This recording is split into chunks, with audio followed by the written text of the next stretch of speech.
நபிகள் நாயகம் ஸல்லல்லாஹு அலைஹி வஸல்லம் அவர்கள் மன்னரை வாழ்வென்பது மிகப்பெரிய இருள் சூழ்ந்த ஒன்று, அதைவிட மோசமான ஒரு இடத்தை நான் பார்த்ததே கிடையாது என்றார்கள் ரசூலுல்லாஹி ஸல்லல்லாஹு அலைஹி வஸல்லம். எனக்கு காண்பிக்கப்பட்டது மன்னரையை. அந்த மன்னரை அது போன்றதொரு மோசமான ஒரு இடம், மனிதனுக்குரிய இடம் வேறொன்றுமல்ல, தீயவர்களுக்கு. அந்த மன்னரையில் உங்களுக்கு வெளிச்சத்தை வேண்டி, பிரகாசத்தை வேண்டி அல்லாஹ்விடத்திலே நீங்கள் ஒவ்வொருவரும் பிரார்த்தனை செய்ய வேண்டும் என்றார்கள் ரசூலுல்லாஹி ஸல்லல்லாஹு அலைஹி வஸல்லம். அந்த மன்னரையில் மனிதனை கொண்டு போய் அடக்கி நாமெல்லாம் நம்முடைய 2-3 காலடி எடுத்து வைக்கிற நேரத்திற்குள் மலக்குமார்கள் வந்து விடுகிறார்கள். ஒரு குறிப்பிட்ட ஒரு சில 4-5 கேள்விகள் கொண்ட ஒரு விசாரணை அங்கே நடைபெறுகிறது. 4-5 கேள்விகள் கொண்ட விசாரணை. அந்த விசாரணை என்ன விசாரணை என்பதை நபிகள் நாயகம் ஸல்லல்லாஹு அலைஹி வஸல்லம் அவர்கள் சொன்னார்கள். ஃபயகூலானி லஹு, 2 மலக்குமார்கள் வருவார்கள். மன் ரப்புக, உன்னுடைய ரப் யார்? ஃபயகூல் ஹா ஹா லா அத்ரி, எனக்கு தெரியாது எனக்கு தெரியாது என்பான் நயவஞ்சகன், இறை நிராகரிப்பாளன். ஃபயகூலானி லஹு மா தீனுக, உன்னுடைய மார்க்கம் எது என்று கேட்கப்படும். ஃபயகூல் ஹா ஹா லா அத்ரி, எனக்கு தெரியாது எனக்கு தெரியாது என்று சொல்லுவான். ஃபயகூலானி லஹு, மீண்டும் அந்த மலக்குமார்கள் மா ஹாதர் ரஜுலு அல்லதி புய்ஸ ஃபீக்கும், இந்த தூதரை பற்றி உனக்கு என்ன தெரியும் என்று அல்லாஹ்வுடைய ரசூலை காண்பித்தே கேட்பார்கள் என்றும் பெயரை சொல்லி கேட்பார்கள் என்றும் சொல்லப்படுகிறது. ஹா ஹா லா அத்ரி ஃபயுனாதி முனாதின் மினஸ் ஸமாஇ அன் கதப், அப்படி அவன் எதுவுமே தெரியாது தெரியாது என்று சொல்லப்பட்டவுடன் வானத்திலே இருந்து ஒரு சப்தம் வரும், அவன் பொய் சொல்லுகிறான், அவன் பொய்யன், அவன் ஒரு அநியாயக்காரன் என்று வானத்திலே இருந்து அல்லாஹ் பேசுவான். அந்த அல்லாஹ்வுடைய பேச்சு அவனுடைய காதிலே விழும். அல்லாஹ் சொல்கிறான், ஃபஃபிரிசூ லஹு மினன் நார், நரகத்தினுடைய விரிப்பை அவனுக்கு விரியுங்கள். ஃபஃப்தஹூ லஹு பாபன் இலன் நார், நரகத்தினுடைய வாசலை அவனுக்கு திறந்து விடுங்கள்.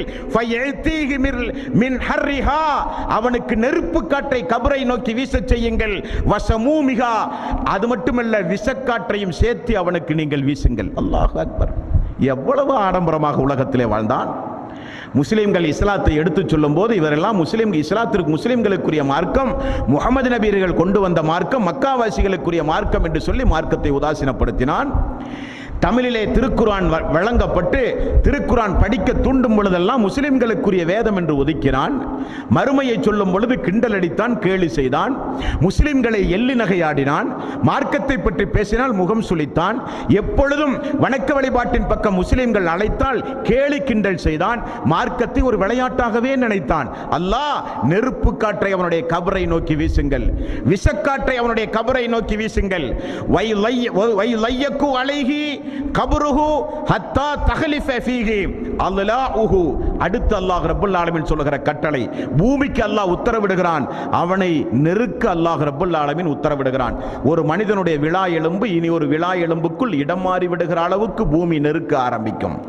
ரசூலுல்லாஹி ஸல்லல்லாஹு அலைஹி வஸல்லம் அவர்கள் சொன்னார்கள், வயதீஹி ரஜுலுன் கபீஹுல் வஜ், ஒரு மனிதன் அவனை நோக்கி நடந்து வருவான், அவன் மிக மிக மோசமான முகபாவனை உடையவனாக இருப்பான். கபீகு சியாப், அவனிடத்திலே மிகப்பெரிய துர்வாடை நாற்றம் அடிக்கக்கூடிய ஆடையோடு அவன் வருவான். முன்துனுர் ரீஹ், அவனிடத்திலே மிக மிக மோசமான துர்வாடை வீசும். அவனை பார்த்தாலே பாதி உயிர் போய்விடும். அந்த அளவுக்கு அலங்கோலமான ஆக்ரோஷமான முகம், மிக கேவலமான ஒரு முகம், மிக நாற்றம் அடிக்கக்கூடிய ஒரு ஆடை, அவனுடைய மேனியிலிருந்து வருகிற துர்நாற்றம் சுப்ஹானல்லாஹ் சொல்லி மாளாது என்றார்கள் ரசூலுல்லாஹி ஸல்லல்லாஹு அலைஹி வஸல்லம். ஃபயகூல் அப்சிர் பில்லதி யசூக, நான் உனக்கு ஒரு நற்செய்தியாக சொல்லுகிறேன். எந்த இடத்தை எந்த நாளை பொய்ப்பித்து உலகத்தில் வாழ்ந்தாயோ அந்த நாளும் இடம் இதுதான். ஹாதா யௌமுக்கல் லதி குன்த துஅத், அந்த நாளும் இடம் இதுதான் என்று சொல்லப்படும். உடனே அந்த மன்னரை வாட்சி கேட்கிறான். ஃபயகூல் மன் அன்த ஃபவஜ்ஹுகல் வஜ்ஹு யஜ்உ பிஸ்ஸிர்ரி, அநியாயத்தையும் அக்கிரமத்தையும் மிகப்பெரிய நஷ்டத்தையும் உன்னை நான் பார்த்தவுடனே விளங்குகிறேனே, மிகப்பெரிய கேவலத்தை கொண்டு வந்திருக்கிறாயே, நீ யார் என்று கேட்கும்போது அன அமலுக்கல் ஹபீஸ், நான் தான் நீ உலகத்தில் செய்த அசிங்கமான அருவருக்கத்தக்க கேவலமான அமல். அந்த அமலை அல்லாஹு தஆலா இப்படி மனித உருவில் என்னை மாற்றி உனக்கு அருகிலே அல்லாஹ் அமர வைத்திருக்கிறான். ஒரு நாளைக்கல்ல, அல்லாஹ் உன்னை இந்த இடத்திலிருந்து எழுப்புகிற நாள் வரை ஃபயகூல், அந்த மனிதன் சொல்லுவான், ரப்பி லா துகிம், ரப்பி லா துகிம், அல்லாஹ் எனக்கு மறுமை நாளை கொண்டு வர முடியாது, கொண்டு வராதே, இந்த கபர் வாழ்வே என்னால் தாங்க முடியாமல் இருக்கின்றது, அல்லாஹ் எனக்கு மறுமையை ஏற்படுத்தாதே என்று அந்த மனிதன் கதறுவான், அந்த மனிதன் கத்துவான்.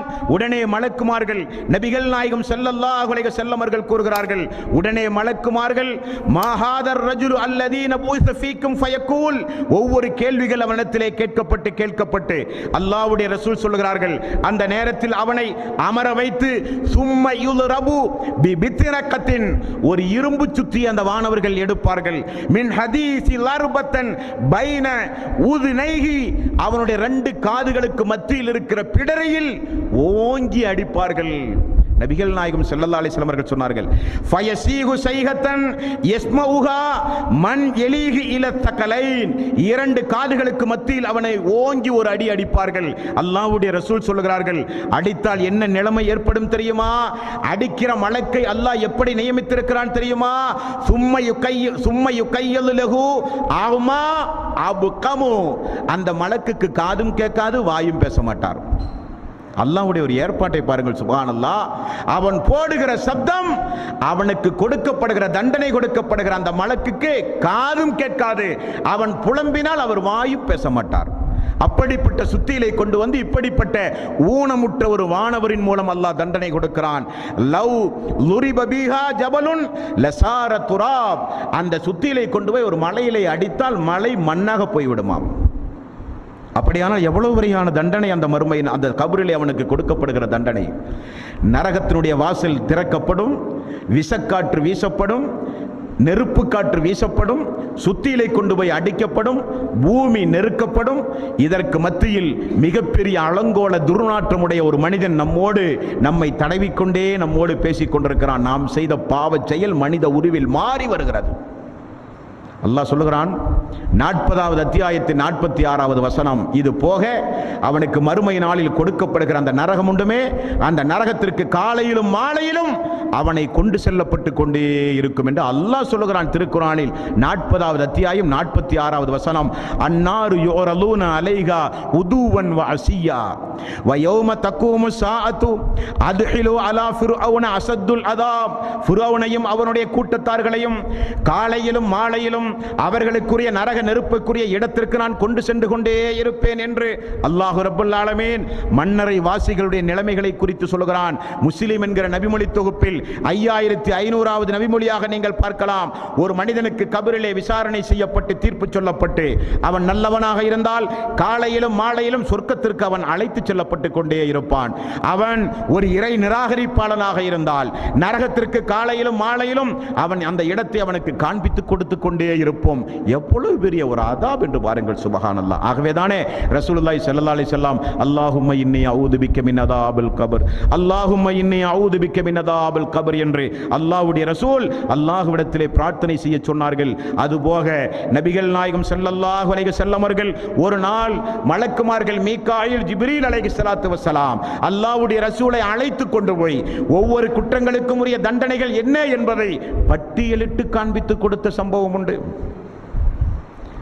ஒவ்வொரு தண்டனைகளையும் அல்லாஹ்வுடைய ரசூல் பார்த்து பார்த்து என்னால் சகிக்க முடியவில்லையே, எதற்காக வேண்டி இந்த தண்டனை, ஏன் இந்த தண்டனை என்று கேட்ட பொழுதெல்லாம் இந்த காரியத்திற்கு இந்த தண்டனை, இந்த காரியத்திற்கு இந்த தண்டனை, இந்த பாவச் செயலுக்கு இந்த தண்டனை, இந்த கொடுஞ்செயலுக்கு இப்படிப்பட்ட ஆதாப் என்றெல்லாம் 2 மலக்குமார்கள் அல்லாஹ்வுடைய ரசூலுக்கு அல்லாஹ்வுடைய ரசூலை அழைத்து சென்று விளக்கிய சம்பவமும் ஹதீஸ்களிலே பார்க்கிறோம். புகாரியில் 1143வது நபிமொழி, 1143வது நபிமொழி. அல்லாஹ்வுடைய ரசூல் ஒரு மனிதனை பார்க்கிறார்கள்.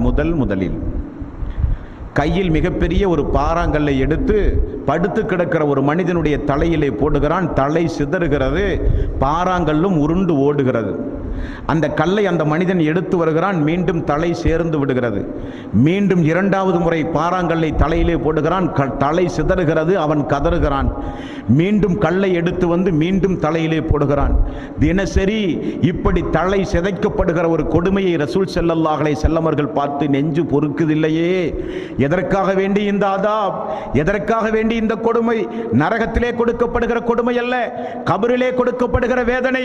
ரசூலுல்லாஹி ஸல்லல்லாஹு அலைஹி வஸல்லம் அவர்களுக்கு சொல்லப்பட்டது, ஃபஇன்னஹு யஹுதுல் குர்ஆன ஃபயர்ஃபிலுஹு, அவன் திருக்குர்ஆனை ஓத மறுத்தான், திருக்குர்ஆனை கற்று அதன்படி நடப்பதற்கு அவன் மறுத்தான். வயானாம், அவன் உறங்கினான். அன்னி ஸலாத்தில் மக்தூப், மக்கள் தொழுகும் போது அவன் உறங்கியே காலத்தை கழித்தான். மக்கள் தொழும் பொழுது அவன் உறங்கியே காலத்தை கழித்தான் என்று ரசூலுல்லாஹி ஸல்லல்லாஹு அலைஹி வஸல்லம் அவர்களுக்கு சொல்லப்படுகிறது. ஆமாம் சகோதரர்களே, தொழுகை என்பது சாதாரணமான ஒரு இபாதத் அல்ல. என்றைக்கு ஒரு மனிதன் இஸ்லாத்தை தழுவினானோ அப்பொழுதே அவன் மீது கடமையாக்கப்படுகிற இபாதத். ஹஜ்ஜும் ஜக்காத்தும் போல் அல்ல. அது வசதி நமக்கு எப்பொழுது வருகிறதோ அப்பொழுதுதான் கடமை. தொழுகையை பொறுத்தவரையில் நின்று தொழ முடியாவிட்டால் அமர்ந்து தொழுங்கள், அமர்ந்து தொழ முடியாவிட்டால் படுத்தாவது தொழுங்கள் என்றார்கள் ரசூலுல்லாஹி ஸல்லல்லாஹு அலைஹி வஸல்லம். அப்படிப்பட்ட தொழுகையை பேணாத மக்களுக்கு கபரில் கொடுக்கப்படுகிற தண்டனை இந்த தண்டனை. அல்லாஹ்வுடைய ரசூல் மரணிப்பதற்கு 3 நாள், ஒரு இஷாவுடைய நேரம், மக்கள் எல்லாம் தொழுகைக்கு எதிர்பார்த்து மஸ்ஜித் நபவியில் நின்று கொண்டிருந்தார்கள். ரசூல் ஸல்லல்லாஹு அலைஹி வஸல்லம் ஆயிஷா அவர்களிடத்திலே மக்கள் இஷா தொழுது விட்டார்களா என்று கேட்டார்கள். இல்லை என்று சொல்லப்பட்டது. ஒலு செய்ய எனக்கு தண்ணீர் எடுத்து வையுங்கள் என்று சொல்லி படுத்து கொண்டிருந்த ரசூல் ஸல்லல்லாஹு அலைஹி வஸல்லம் எழுந்து ஒது செய்ய முற்பட்டார். மயக்கமுட்டு கீழே விழுந்து விட்டார். அப்பொழுதுதான் அல்லாஹ்வுடைய ரசூலுக்கு தெரிகிறது, இனி நம்மால் நடக்க முடியாது, எழுந்து கூட நிற்க முடியாது என்பதை அல்லாஹ்வுடைய ரசூல் புரிந்து கொண்டார்கள். இருந்தாலும் சிறிது நேரத்தில் முகத்தில் தண்ணீர் தொளித்து உணர்வு வந்தவுடன் மீண்டும் ரசூல் ஸல்லல்லாஹு அலைஹி வஸல்லம் மக்கள் இஷா தொழுது விட்டார்களா என்று கேட்டார்கள். இல்லை என்று சொல்லப்பட்டது. 2வது முறையும் அல்லாஹ்வுடைய ரசூல் எழுந்து நிற்க முயற்சி செய்யும் போது மீண்டும் மயக்கமுற்று கீழே விழுந்து விட்டார். 3 முறை மயக்கமுற்று கீழே விழுந்தவுடன் இனி நம்மால் நிச்சயம் பள்ளிக்கு செல்ல முடியாது என்பதை உணர்ந்து, பள்ளியும் வீடும் வெகு தொலைவல்ல, வீட்டினுடைய திரைச்சீலையை திறந்து பார்த்தால் பள்ளியில் மக்கள் தொழுவது தெரியும். அந்த அளவுக்கு வீடும் பள்ளியும் நெருக்கமாக இருந்த வீடு அல்லாஹ்வுடைய ரசூலுடைய வீடு. அங்கு ஒரு எட்டு எடுத்து வைத்து மக்களுக்கு தொழுகை நடத்த முடியாத அளவுக்கு 3 முறை மயக்கமுற்று கீழே விழுந்தவுடன் தன்னுடைய மகள் ஆயிஷா, தனது மனைவி ஆயிஷா அவர்களை பார்த்து, உம்முடைய தந்தை அபூபக்கர் உண்டா என்று கேட்டார். உண்டு யா ரசூலல்லாஹ் என்று சொன்னவுடன் அபூபக்கரை அழைத்து மக்களுக்கு இமாமத்தாக இஷா தொழுகை நடத்துமாறு நான் கட்டளையிட்டேன் என்று சொல்லுங்கள் என்று சொன்னவுடன் ஆயிஷா அவர்களை பாருங்கள், யா ரசூலல்லாஹ், என்னுடைய தந்தையை உங்களுக்கு தெரியாதா? நீங்கள் நின்று தொழுகிற இடத்தில் அவர் நின்று தொழுதினால் குர்ஆன் வசனம் ஓதும் போது அழுது விடுவாரே யா ரசூலல்லாஹ் உங்களை நினைத்து. ஆகவே உமர் அவர்களை பார்த்து நீங்கள் தொழ வைக்க சொல்லக்கூடாதா யா ரசூலல்லாஹ் என்று சொன்னவுடன் ரசூலுல்லாஹி ஸல்லல்லாஹு அலைஹி வஸல்லம் கண்டிப்பாக அபூபக்கர் தான் தொழ வேண்டும் என்று மிக கட்டளையிட்டார்கள். அல்லாஹ்வுடைய ரசூல் அபூபக்கர் இமாமாக நின்று, அல்லாஹ்வுடைய ரசூல் இனி வரமாட்டார் என்பதை புரிந்து அபூபக்கர் இமாமாக நின்று மக்களுக்கு இஷா தொழுகை நடத்தி கொண்டிருப்பதை ரசூல் ஸல்லல்லாஹு அலைஹி வஸல்லம் கொஞ்சம் உணர்வு விட்டு திரைச்சீலையை அகற்றி பார்த்தார்கள். மக்கள் ஜமாத்தோடு தொழுகிற கண்கொள்ளா காட்சி. உடனே ஃபضல் இப்னு அப்பாஸ் அவர்களையும் அலி ரலியல்லாஹு அன்ஹு அவர்களையும் அழைத்து 2 நபர்களுடைய தோள்களிலும் கையை போட்டு ரசூல் ஸல்லல்லாஹு அலைஹி வஸல்லம் அவர்கள் தோழருக்கு கட்டளையிட்டார்கள், என்னால் நடக்க முடியாது, பள்ளிக்கு என்னை தூக்கிச் செல்லுங்கள் என்றார்கள். என்னால் நடக்க முடியாது, பள்ளிக்கு என்னை தூக்கிச் செல்லுங்கள் என்றார்கள். காரணம் என்ன? ஜமாத் நடக்கும்போது வீட்டிலே இருக்க எனக்கு மனமில்லை என்றார்கள் ரசூல் ஸல்லல்லாஹு அலைஹி வஸல்லம். ஆயிஷா ரலியல்லாஹு அன்ஹா அவர்கள் சொல்கிறார்கள், அல்லாஹ்வுடைய ரசூலை அந்த 2 தோழர்களும் தூக்கிச் சென்றதை வீட்டிலே இருந்து நான் பார்த்தேன். கால் கூட பூமியிலே ரசூல் ஸல்லல்லாஹு அலைஹி வஸல்லம் அவர்களால் வைக்க முடியவில்லை. பெருவிரல் கீழே பூமியில் கோடு போட்டு சென்றது. ஒரு ஆட்டை தூக்கி கொண்டு வருவதைப் போல அல்லாஹ்வுடைய ரசூலை தூக்கிச் சென்றார்கள். அல்லாஹ்வுடைய ரசூல் தூக்கி கொண்டு வருவதை பார்த்த உடனே அபூபக்கர் சித்திக் ரலியல்லாஹு அவர்கள் இமாமில் இருந்திலே பின் வர ஆரம்பித்தார்கள். அல்லாஹ்வுடைய ரசூல் அவருடைய முதுகுத்தண்டிலே கை வைத்து அவரை இமாமாக நின்று தொழ வைக்க உத்தரவிட்டு, மறைமுகமாக பேச்சில்லாமல் செய்கையின் மூலமாக உத்தரவிட்டு அவருக்கு அருகில் அல்லாஹ்வுடைய ரசூல் அமர வைக்கப்பட்டார். இஷா தொழுகை நடத்த ஜமாத்தில் கலந்து கொண்டார்கள் என்று நாம் பார்க்கிறோமே. மரண நேரத்தில் கூட, சக்கராத்துடைய நேரத்தில் கூட முகத்திலே ஈரத்துண்டை போட்டுக் கொண்டிருந்த ரசூல் ஸல்லல்லாஹு அலைஹி வஸல்லம் அந்த முகத்திலே இருக்கிற துண்டை அகற்றி, மக்களே தொழுகை, மக்களே தொழுகை, மக்களே தொழுகை, தொழுகையை பேணுங்கள், தொழுகையை கைவிட்டு விடாதீர்கள், தொழுகையை பேணுங்கள் என்று ரசூலுல்லாஹி ஸல்லல்லாஹு அலைஹி வஸல்லம் கடைசி நேரம் வரை இந்த உம்மத்திற்கு தொழுகையை பற்றி மிக கடுமையாக அல்லாஹ்வுடைய ரசூல் வலியுறுத்தி சொன்னார்களே. அந்த தொழுகையை தொழாமல் ஒரு மனிதன் வீணடித்தால் அவனுக்கு நரகத்தில் கொடுக்கப்படுகிற தண்டனை அல்ல, கபரிலே கொடுக்கப்படுகிற தண்டனை, அவனுடைய தலை சிதைக்கப்படும். மக்களெல்லாம் ஹய்யால ஸலா ஹய்யாலல் ஃபலா, தொழுகையின் பக்கம் வாருங்கள், வெற்றியின் பக்கம் வாருங்கள் என்கிற பாங்கோசை சொல்லப்பட்டவுடன் மக்கள் பள்ளியை நோக்கி ஓடோடி விரைந்தார்கள்.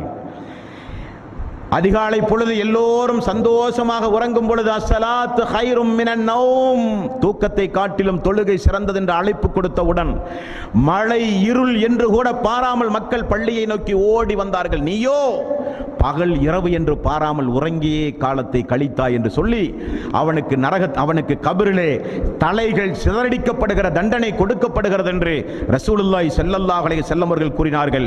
அல்லாஹ் 22வது அத்தியாயத்தின் 41வது வசனத்தில் சொல்கிறான், அல்லதீன இம்மக்கன்னாஹும் ஃபில் அர்ல் அகாமுஸ் ஸலாத் வ ஆத்துஸ் ஸகாத், அவர்களுக்கு பூமியில் நாம் வாய்ப்பளித்தால் அவர்கள் தொழுகையை நிலைநிறுத்துவார்கள், ஜகாத்தை கொடுப்பார்கள். 29வது அத்தியாயம் 45வது வசனத்தில் அல்லாஹ் சொல்கிறான், உத்லமா ஊஹிய இலைக்க மின் கிதாப் வ அகீமிஸ் ஸலாத் இன்ன ஸலாத்த தன்ஹா அனில் ஃபஹ்ஷாஇ வல் முன்கர். தொழுகை என்பது நிச்சயமாக நீங்கள் கடைபிடிக்க வேண்டிய ஒரு வணக்க வழிபாடு. அது உங்களுக்கு மானக்கேடான காரியத்தில் இருந்து உங்களை காப்பாற்றும் என்று அல்லாஹ் சொல்கிறான். 19வது அத்தியாயம் 59வது வசனம், ஃபஹலஃப மின் பஅதிஹிம் ஹல்ஃபுன் அல்லாஹு ஸலாத் வத்தபஉ ஸஹவாத்தி ஃபஸௌஃப யல்கௌன ஐயா. அவர்களுக்கு பிறகு தொழுகையை வீணடித்த ஒரு கூட்டம் அவர்களுக்கு பிறகு உருவானது. மனோ இச்சையை அவர்கள் பின்பற்றினார்கள், பின்னர் அவர்கள் நஷ்டத்தை தான் அவர்கள் சந்திப்பார்கள் என்றும் அல்லாஹ் திருக்குர்ஆனிலே சொல்கிறான். 75வது அத்தியாயம் 31வது வசனம், சக்கராத்துடைய நேரத்தில் இவர்களுக்கும் ஒரு சில தண்டனைகள் உண்டு. உயிர் பறிக்கப்படும் போது அந்த வேதனை தாங்காமல் அல்லாஹ்விடத்தில் இவர்கள் சொல்லுகிற ஒரு வார்த்தை, ஃபலா சத்தக வலா சல்லா, அவன் நம்பவும் இல்லை அவன் தொழவும் இல்லை என்று அல்லாஹ் சொல்கிறான். ஏன் அவனுக்கு சக்கராத்துடைய நேரத்தில் வேதனை? அவன் என்னை சரியாக நம்பவும் இல்லை அவன் தொழவும் இல்லை என்றும் அல்லாஹ் ரப்பல் ஆலமீன் சொல்கிறான். மேலும் அல்லாஹ் 74வது அத்தியாயம் 41வது வசனம் 44 வரை உள்ள வசனம், நரகவாசிகள் சொர்க்கவாசிகள் நரகவாசிகளை பார்த்து கேட்கிறார்கள், அனில் முஜ்ரிமூன் மா சலக்கக்கும் ஃபீ ஸகர், இந்த நரக நெருப்பில் உங்களை நுழையச் செய்தது எது மக்களே என்று கேட்கப்படும். அவர்கள் சொல்லுகிறார்கள், மா சக்கர் காலு லம் நக்கு மினல் முஸல்லீன், தொழுகிற மக்களோடு சேர்ந்து நாங்கள் தொழவில்லையே என்று தொழாத மக்கள் நரகத்திலும் தண்டனை வாங்கி பொறுக்க முடியாமல் சொர்க்கவாசிகளை பார்த்து பரிதாபமாக பதில் சொல்லுகிறார்கள் என்றும் அல்லாஹ் திருக்குர்ஆனிலே சொல்லுகிறான். 2 சாராருக்குரிய தண்டனையை நாம் இன்றைய தினம் பார்த்திருக்கிறோம். மார்க்கத்தை ஏற்காத மக்கள் இருந்தால் தாமதமில்லாமல் மார்க்கத்தை ஏற்றுக்கொள்ளுங்கள். மரணம் வந்தால் உங்களை யாராலும் காப்பாற்ற முடியாது. தொழாத மக்கள், தொழுகிற விஷயத்தில் பேணுதல் இல்லாத மக்கள், தொழுகையினுடைய விஷயத்தில் புடும்போக்காக இருந்த மக்கள், ஃபஜ்ருடைய தொழுகை வாழ்வில எண்ணி பார்க்காத மக்கள் எல்லாம் இருந்தால் தொழுகை விஷயத்தில் பேணுதல் இல்லாமல் இருக்காதீர்கள், தொழுகையினுடைய விஷயத்தில் புடும்போக்காக இருக்காதீர்கள், தொழுகையுடைய விஷயத்தில் கொஞ்சம் விரைந்து வாருங்கள், ஐங்கால தொழுகையை பேணுங்கள், தொழுகையில் தான் கண் குளிர்ச்சி உண்டு என்று ரசூல் ஸல்லல்லாஹு அலைஹி வஸல்லம் அவர்கள் சொன்னார்கள். அந்த தொழுகையை பேணுங்கள். கொடுக்கப்படுகிற தண்டனையிலிருந்து உங்களை நீங்கள் பாதுகாத்துக் கொள்ளுங்கள். இன்னும் நிறைய தண்டனைகளை அல்லாஹ்வும் அல்லாஹ்வுடைய ரசூலும் கூறியிருக்கிறார்கள். இன்ஷா அல்லாஹ் அடுத்தடுத்த தினங்களிலே தொடர்ந்து நாம் பார்ப்போம். வா ஆகிர தவானா அனில் ஹம்துலில்லாஹி ரப்பில் ஆலமீன். அஸ்ஸலாமு அலைக்கும் வரஹ்மத்துல்லாஹி வபரகாத்துஹு.